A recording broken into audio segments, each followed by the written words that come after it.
been a pleasure listening to the meeting. I'm really glad you invited me, so thank you so much. Good. I learned a lot about all of you, because I try to listen really well as a coach. And what we're going to be covering today are actually two topics that come up many, many times for my clients, and that is time management and paper management. It seems that there is an overwhelming amount of tasks and errands and different types of things that come up in people's lives, and they just feel like they cannot fit everything into their schedule. I don't know if that's something that happens to you, but it happens to a lot of people, and also paperwork just seems to keep coming in at an unbelievable speed, and there is, it's very hard to feel like a person could be on top of this. So what we're going to cover today, I'm going to give you a little bit of an overview. We're going to talk about some of the things that we all have in common, what makes us all unique, and then I'm going to do a case study of a client scenario that I'm dealing with right now currently about time management, and then go and segue into paper management a little bit. And feel free to ask me questions along the way, but I'm going to leave time at the end for questions as well. So I would say that the commonalities that we have is that, like I said before, that people are feeling really overwhelmed. But there also are some cost factors to not being able to be on top of time management and paper management. And that could be that there are late fees paid for bills, that they can't find things, that they're being late for their appointments, and that everybody wants to have a life that they feel like is in control. Do you agree with that? Do you find that you want to be on top of things and be able to be ahead? I mean, what are some of the other benefits of being on top of your time management and paper management? Anybody tell me? It buys time in the back end and the front end. Yeah. The more organized you are, the more time you spend on something in the front, you buy time later on in the week. That's true. Be able to fit more things Right. into your life that you really want to. Mm-hmm. And same thing with paper management. I don't know how many people over here, but I know a lot of people are just not able to find the bills that they need to be paid on time. They can't find something that they need that's an important document, get their kids' passports. There's so many things that come up. And the strategies that I help my clients with really vary. We're going to go into some of the uniquenesses now. So what I find is unique about everybody is that we all have different modalities, meaning that some people are very visual, some people are very verbal, they're verbalizers. It's how you take in and process the information. Some people are very kinesthetic, so those that really learn and take information by writing down their notes, that is a way that they're able to absorb that. Some people are very auditory. They're better listeners. They're really capable of getting that information in by listening. And some people have a combination. So being aware of what your strengths are in terms of your modalities is one thing. People have different energy levels. Some people are morning people. Some people are night people. Some people will be able to focus more between lunch and 3 o'clock, and being able to be really aware of that time frame can help you to figure out how to use your time more productively as well. The other thing that is really important is to recognize your relationship with time. Being on time for one person can be very different from being on time for another. I know one person who they feel like if they've got to be there at 9 o'clock, they're going to leave their house at 9 o'clock. They don't realize that even if it's 10 minutes away, you've got to get time to go into your car, retrieve the thing that you forgot, go back into your car, then go and take the little route, get stuck in traffic, find that parking spot, get out of your car, get the thing back from your car that you forgot, and then be able to go in there. Has anybody ever experienced that or know anybody who's experienced that? Okay. So building in a realistic perception of time is really important. I love the metaphor of a day is like a closet. So if you imagine a closet and it has some shelves, and let's say they're adjustable shelves. You see this closet and you open it up and it is completely packed with stuff. Every shelf is taken, everything's stuffed in there. There's a hodgepodge of all different things. What happens? How do you feel when you open up that closet? Close the door. You close the door, right? Overwhelmed. Overwhelmed, right? Can you find anything that you need? No. No. Do you know what you have No. in there? Sometimes people are going to spend, I cannot tell you how many black sweaters my clients have purchased because they cannot find the black sweater that they owned before. And they keep buying new ones. Right, and Yeah. they keep stuffing it. But the ideal closet has space in between the shelves. You're able to see everything. You're able to really create zones in there. Same thing happens during the day. You want to be able to have those zones so that way you have the space to be able to accomplish everything you want. The other thing that is different for everybody are the motivators. For some people, a deadline is a motivator. For some people, they hate deadlines. Some people love the fact that they know that at 2 o'clock the next day they've got to get something out, and they really might like the deadline, but there's a lot of pressure. So you have to know yourself also, like what is going to be something that's going to be pressuring you, or what is a motivator. Some people need boundaries. I use something called a time timer. Has anybody ever heard of that before? It's a really cool tool. You can get this downloaded as an app, where there are actually time timer clocks, and there are other apps out there. And what you do with this is that you can set the time, and in this particular case, the red disappears as the time goes. So somebody who's visual and thinks the time very abstractly is able to see that time disappearing. And it's really important for somebody who is very abstract in their time, and not to use a digital clock, but to use an analog clock, because otherwise it may seem like you have forever to be able to do that, but here you see it counting down. This is called time timer. That's probably very good and I do this sometimes, where you actually block time for a specific task. Exactly. You give yourself an hour, and wherever I am, I'm stopping, I have to go on. It's great. That's a time timer. Time timer. So I have this downloaded on my tablet. You can have it downloaded on your phone. You can use it as a clock that's freestanding and portable. There are a lot of different things. They have a watch. What I use it for is, let's say if I want to do an admin piece for my business and I really don't feel like spending time on it, I'll put an hour on there or half an hour, and I say I'm going with it, and I keep looking at it. I'm like, okay, I'm going to keep plugging away. So that's my motivator, and it's my boundary. I know that that's going to stop. I'll go do something fun and reward myself, and then be able to continue on. So there are a lot of little tips and tricks that you can do to motivate yourself. Sometimes it's an alarm, put on your phone. Say, okay, I'm going to work for 10 minutes, take a 5-minute break. Another 15 minutes, 5-minute break. So there's a lot of different tools you can use. Okay, so there's and strategies are going to change for every person. So any questions so far before I go into a case study that we're doing right now? Any thoughts, comments? Okay, I'm going to have some more questions at the end. So I'm currently working with a client. I will call her Annie so we can make sure that she's not divulging who she is. And this is Annie's brain. Okay? So this represents all the different types of tasks and errands and the things that she wants to accomplish in one day. She is currently having a lot of time with appointments. She's late to appointments. Time is very abstract for her. She can't fit everything in. She's not getting to the things that are really important to her. Her routines are all over the place. She's late for work. And what we found is that by going and at least brainstorming, we can figure out what she wants to take care of in the day. And then we started to go into the strategy mode. And two of the priorities, what I've put with a red dot here, is that she wants to build in prep time.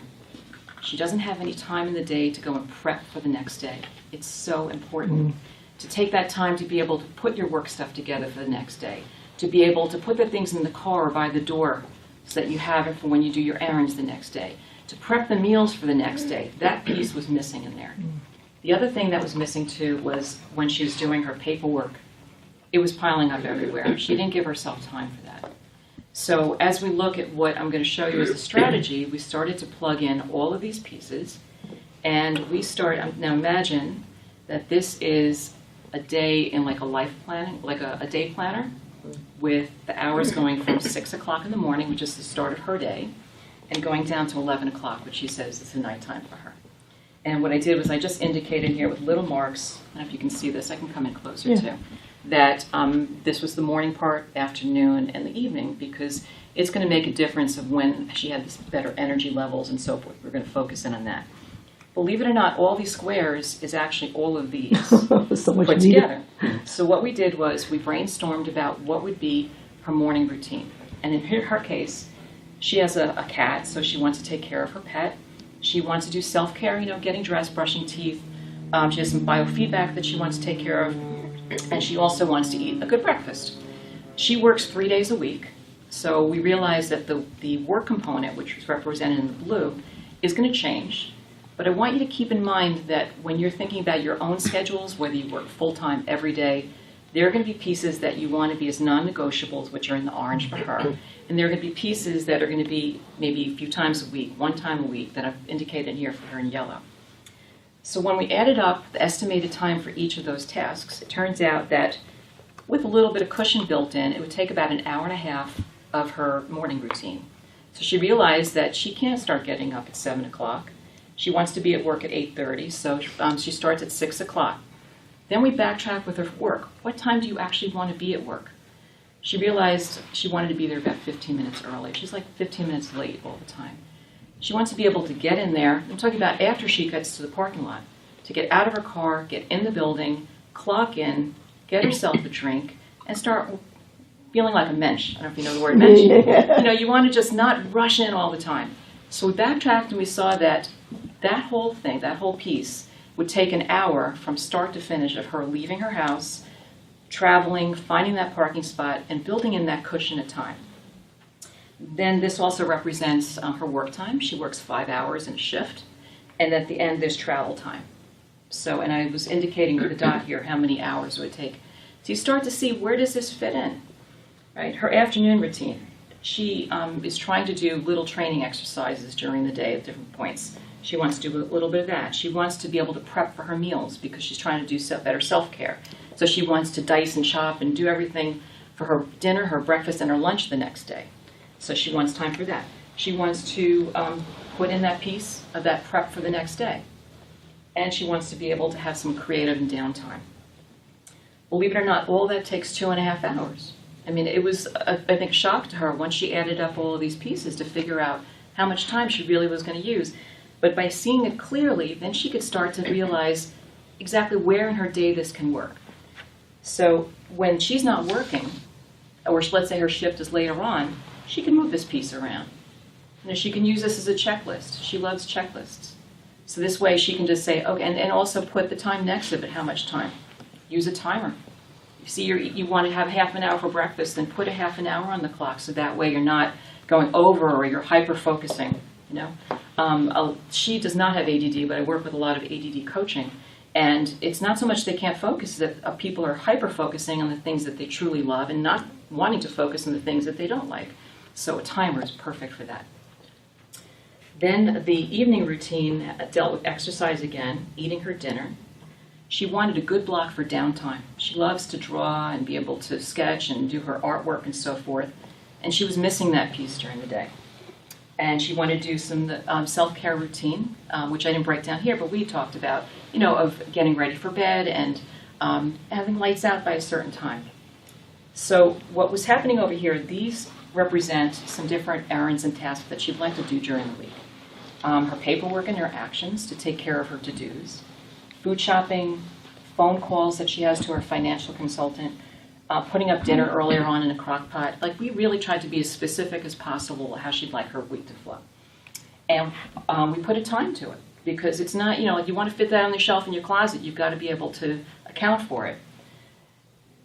This whole section here, she realized that she's better off doing in the morning. That's important to know. This way, if this piece is out of here, she's able to go and take these things and be able to plug them back in here, you know, so she can take care of her food shopping. Or maybe she tags it on to her when she's near some place that she's going to with her travel time. But she'll know that by prepping for that next day and say, you know what, I'm going to do my food shopping. I'm going to plug it in right here. These errands, like laundry and going to the library and so forth, she realized she's better off doing in the afternoon because her mental focus is better for that type of stuff. And then in the evening, she didn't mind cleaning up the house a little bit or doing, like, taking care of her pet's dish and so forth. So it started to give her a really realistic picture of what was going on. The purple represents fun things. Now, she has a choice. If she wants to go out with family and friends, she's going to have to decide what's been taken out of this. Do you want to take out a piece from your downtime that you consider non-negotiable usually? Do you want to wait till you're in a day that you don't have your work and so you can push some of the things up? This way is a time map for her, and she's able to really think through some of these things. Any questions so far on this? Does this make sense about estimating? So what we're doing is we're practicing with her now. Her next step is to see how much time things actually take. Because she doesn't have a really good sense of time, she was guessing, and we're working now of having her record down how much time did it actually take to do, because sometimes things take way longer than you think, and others take way shorter time. So when we get to the point where she is thinking strategy now for her paperwork, we recognize that either she can fit it in 1 day a week or 2 days a week, but it's something that she's going to want to put in somewhere along the way. So I'm going to talk to you now about some of the paper and time management, paper management.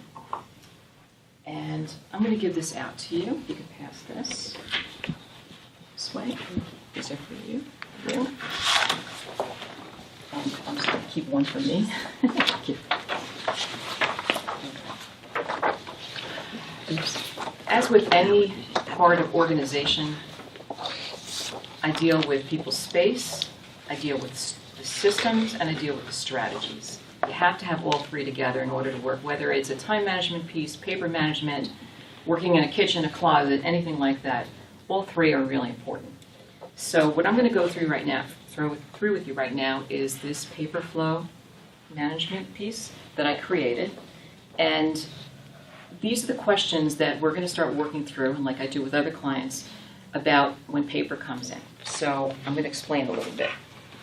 See the box here, it says important paper? Mm-hmm. This is your starting point. You've got to make a decision. Every paper you have to make a decision. And I know that people say only touch paper once. I don't believe in that. I think that sometimes you take an action, it's pending, you've got to wait for another action, or maybe it's an action and then all of a sudden it becomes something that you file. So it's really about making the next decision in the step. So if you look up towards the top, it says not needed nearby. So that means maybe it's something that's archive filed. It could be something that's going to file cabinet that's going to be somewhere close by. It could be something that you delegate to someone else. Maybe it's recycled, or it's going to be shredded, or it's going to be scanned. Okay. If you look over to the left, you see there's an arrow coming down. Info that's needed at your fingertips. So this is the type of information that you might use on projects or current clients, or things that you are, let's say you're going to buy a car, or you're going to look into something that you're looking to purchase. You might want to keep your paperwork right by your desk or someplace that's portable so that you can start taking these things with you. So is this the type of thing that's at your fingertips? Another piece of this to the left is the action that's required. So there are a lot of things that come into it where we have to make calls, or we have to make emails, or we have to go and send it to somebody else. So those also need to be nearby, but they can be put into different zones too. And I'm going to go through just a few different types of tools and tips and techniques for you to see, and I'm going to demonstrate this. But these are things that we would take apart and really tease through to see, exactly what's working for the client right then. What do they have in place? Do they have a place where they have a file cabinet and they've got a system that's set up?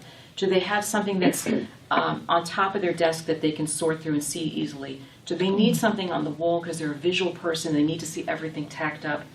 And looking at their modalities and the space they have to work with, we really start to come up with a solution for them.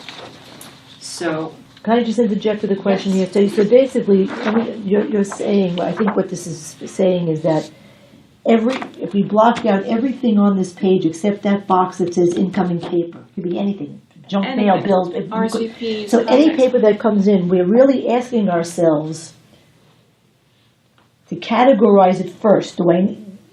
Right? Yeah, exactly. And then to make sure we have the appropriate place to put it. Yes. And a system. The system's really important. Yeah. Okay, no, thank you for asking that to clarify. It's good because I consider myself to be very organized, but sometimes I do it by rote response, but this is very visual. I'm a visual person. So now I actually have the words to say to my own brain every time something comes to my desk now. I can actually, this is very clear to me. Okay, good. I'm glad. Clear. I know for some people it could be confusing. Right? But I'm going to go and clarify it even more, and I really appreciate when you're asking questions. So thank you. No, this is good. I like the dispose, throw out box. Yeah, that's really good. And all this stuff can be thrown out, but this is especially. good. This is Action good required. I gotta put a box for wedding RSVPs and birthday party RSVPs that just go someplace. Because sometimes the paper is coming in so fast, and I'm working on something. But if I have this brings such clarity that instead of throwing it on my desk, I'll get back to it later. I could just ask myself any of these questions. It takes a second, and put it in the right place right then, and then just go back to what I was doing. Right, but the real key thing is that you have to build in the time during the day to then look at those folders and look at those places and actually look through and make an action on it. So I just want to reiterate that Yeah. we can build all the wonderful places in the world for these things, but if you don't build into your day of actually doing it, then it's not going to work, right? Right. So I'm going to take you through some different products that I've used before too. And remember, some people are digitally oriented, some people are paper oriented. There are, you want to be able to not only deal with the papers coming in, but also thoughts and those actions and tasks and so forth. So a digital app that I use, which is really simple for capturing to-dos that I have to do, is called Prodo. It's Prodo. I believe it's downloadable for both an iPhone and Android. And I have it on this screen here, so I'm going to just come around and show you that it's a task list. But what's really, really nice about it is that you can move things around on it. You can indent it. Can I say just close up? Yeah. So this And is I can show instead you of a afterwards. checklist. This is instead of writing down And a I checklist. carry, and it's in the cloud, so it's always going to be available for you no matter what, whether you lose your phone, forbid, whatever. This is just one of many. There's Todoist. There's many, many out there. But what I like about it is this one's really simple, and I can move things around really quickly. What was it called again? Prodo, Prodo. There are many, many types of task apps. If you're trying to work with other people in your business and you need collaboration, there are many. One which I've started using is called Trello. Has anybody ever used that? Yeah. Trello? What do you think of Trello? I think it's, until you get used to it, it's really overwhelming because it's very simple. Because it's so simple and it doesn't lay it out for you, you have to figure it out. That's true. And then once you figure it out, then you just can't live it out. Yeah. And you said that Anne-Marie. Nancy, the customer, one of my gentlemen that does some work for us, he likes to put everything that he's done on Trello, so I can go on, look. I don't even use it. I just go on and see what he's done. Right. He loves Check that out. Trello. Yeah. It's, you know what, it's a type of tool, like you said, that you can really customize. So I'm working with a coaching client who shares what she's done during the week with me on it. She's created a picture over every type of task. She has all different boards. But really the thing is, you've got to be able to dump these things somewhere. So whether it's something digital or something that's in paper form. Anybody familiar with Staples ARC system? So this is a kind of, it's like Levenger, but in a less expensive format. So this is one of the books I use. And what's nice about it is that you can take the pages in and out because it has these rings, and there's all different types of components. So I have, there's different types of dividers, and I keep contacts in here, although I do scan them and put them into my phone as well, the contacts, the business cards. Then there's different types of pockets and so forth, and it comes in different sizes. So let's say if I'm taking notes in my larger format book, then I can take some of these pages and put them in there, or I could take them out and refill them. Because I have a number of clients who use composition notebooks, or they have static ring binder, not a ring binder, but with a spiral, but you can't add anything to it. At least with this, and it even comes in a small format, you can take things in and out. So if you have a pad of the small papers on your desk and you're one who likes to do Post-it notes all the time and then stick them everywhere, at least do that, and then you could put them into the section of the book and even put little dividers in here that say, all right, this is my shopping list, this is my to-do list, this is for the kids, this is for my business. So that's one way. There's also many ways to hold information. I'm just going to give you a few because the whole topic is about not being overwhelmed, and I don't want to overwhelm everybody. But I could talk for hours about all the tools out there.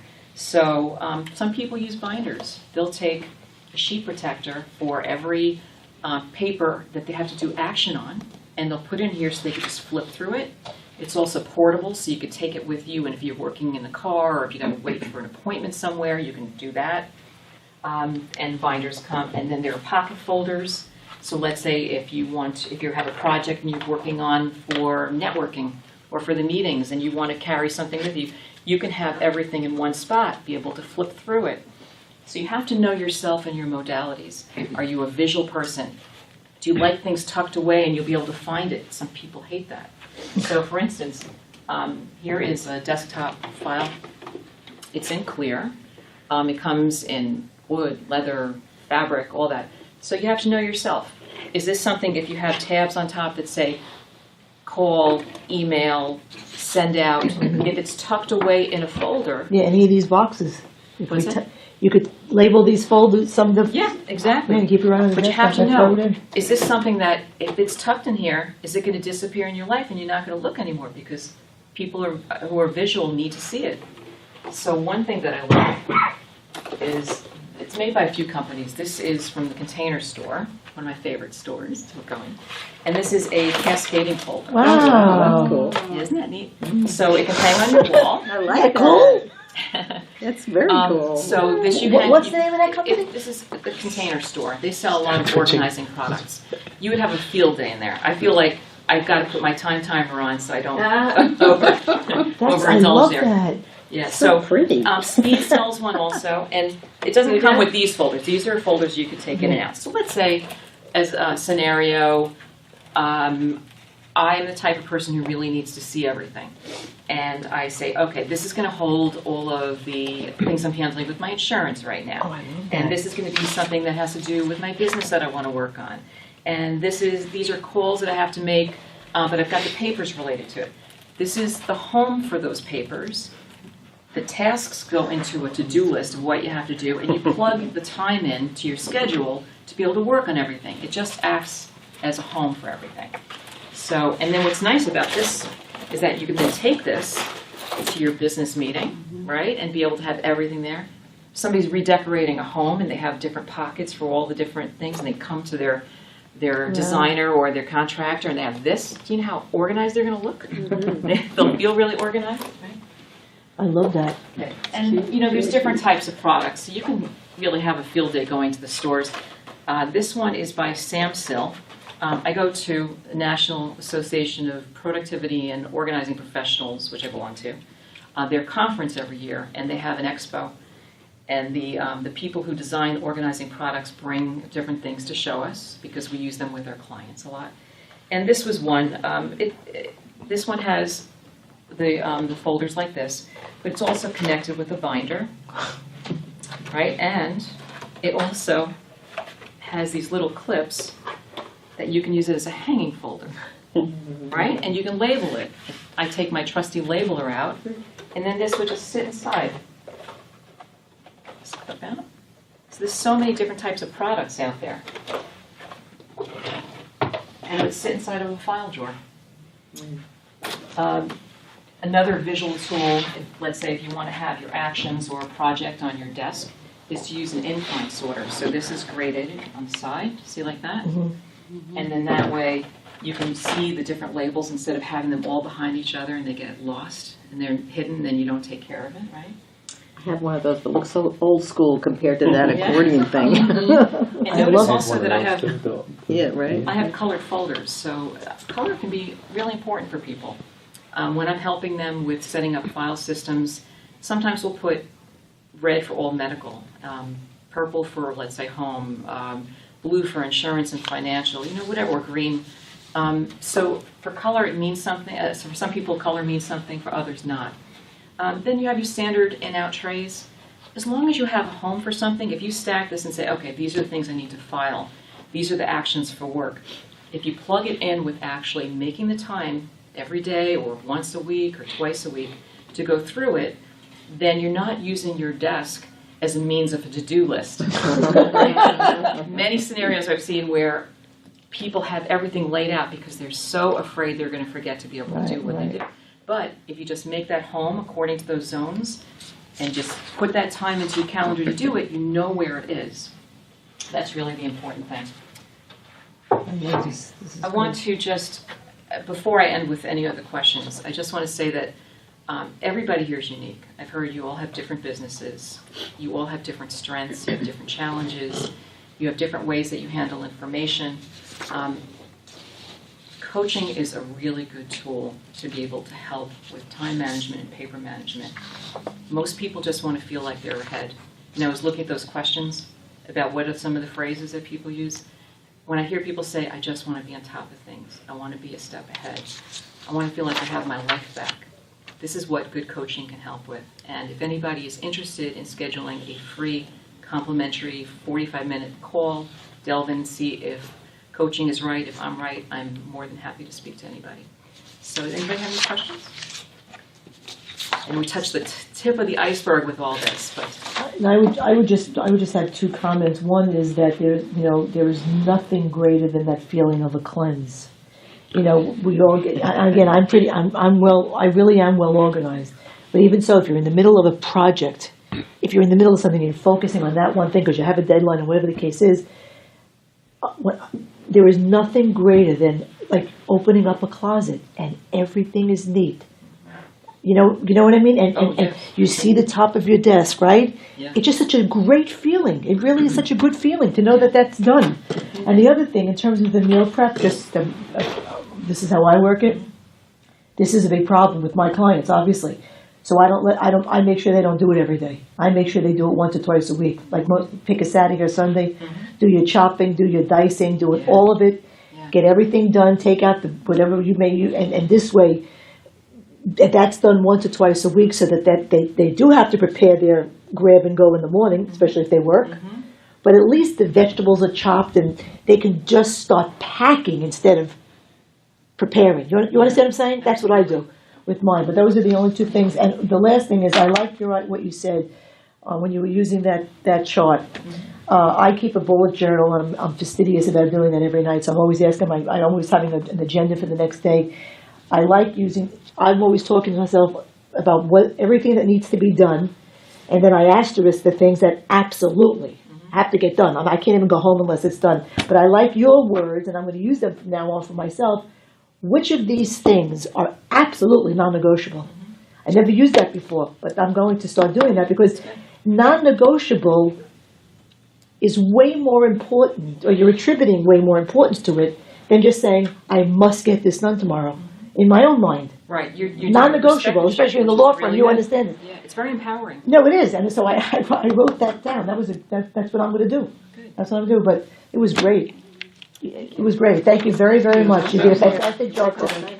You really did. I just want to mention one thing, which you're really good at, with accountability and support.